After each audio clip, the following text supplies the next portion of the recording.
But then Einstein comes along to the rescue. In 1915, Einstein released his general theory of relativity. And in the general theory, what he considered were motions, especially just gravity. What happens in a system that's accelerating, he asked himself. And he came up with this beautiful formulation of gravity. Beautiful formulation.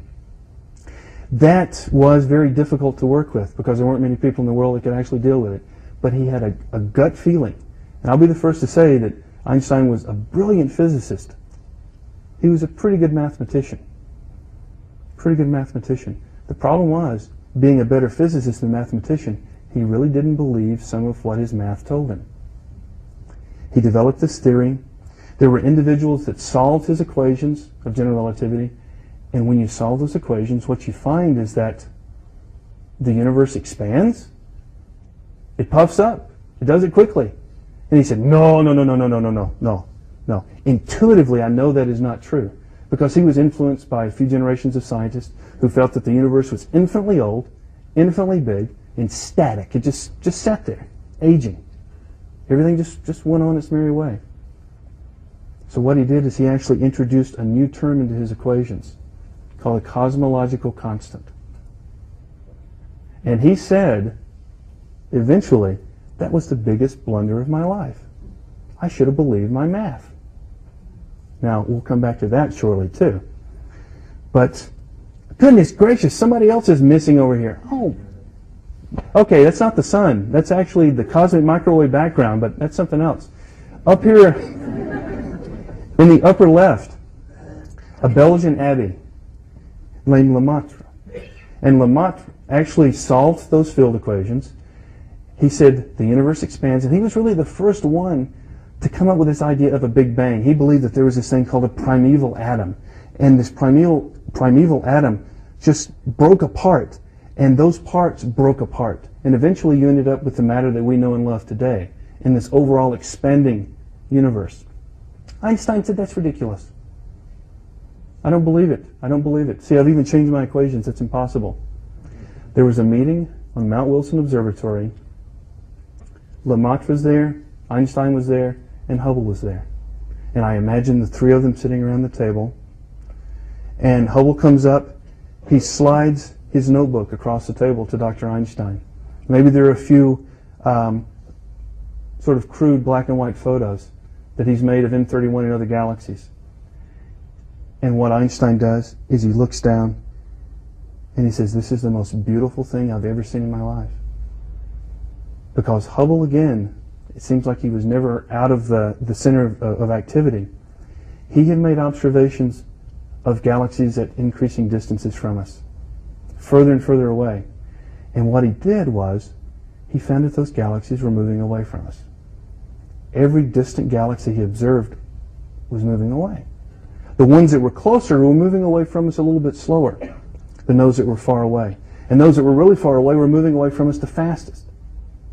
His observations directly showed that those things, those galaxies, it wasn't that they had a speed, it's that like space between them was expanding and was blowing them apart like they were riding the crest of these great space waves, pushing them apart. And Einstein said, my gosh, I mean, it really does expand. And it was at that meeting that he changed his mind.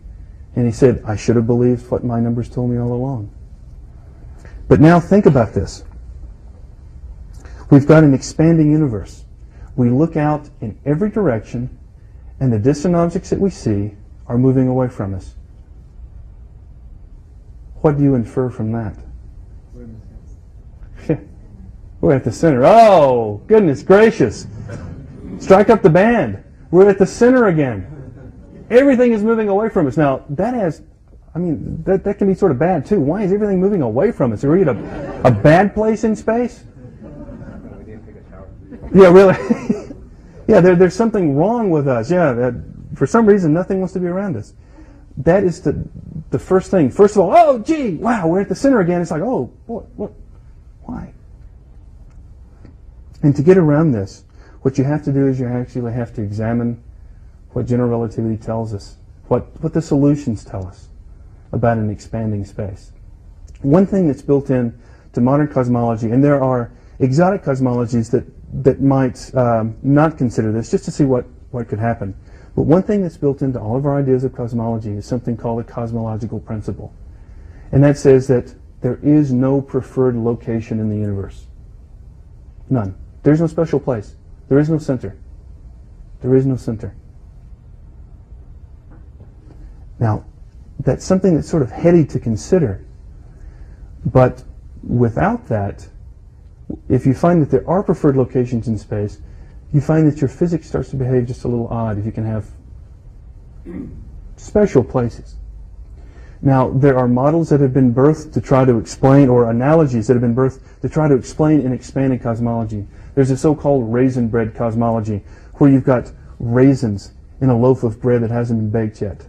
And they're all a certain distance apart. You put them in the oven, and during the baking process, they all move away from one another. And when you pull the thing out and you look and you say, my goodness, the raisins are the same size, but they're further apart. And if you could locate yourself at any of those raisins, during the baking process, you would look out and you'd see all your raisin buddies moving away from you. It doesn't matter which raisin you pick. You'd all be moving away from each other. Now that's sort of the idea of expansion in a nutshell, and we can certainly talk about that in greater detail. But we found ourselves not at the center of the universe. We really didn't. We were displaced again.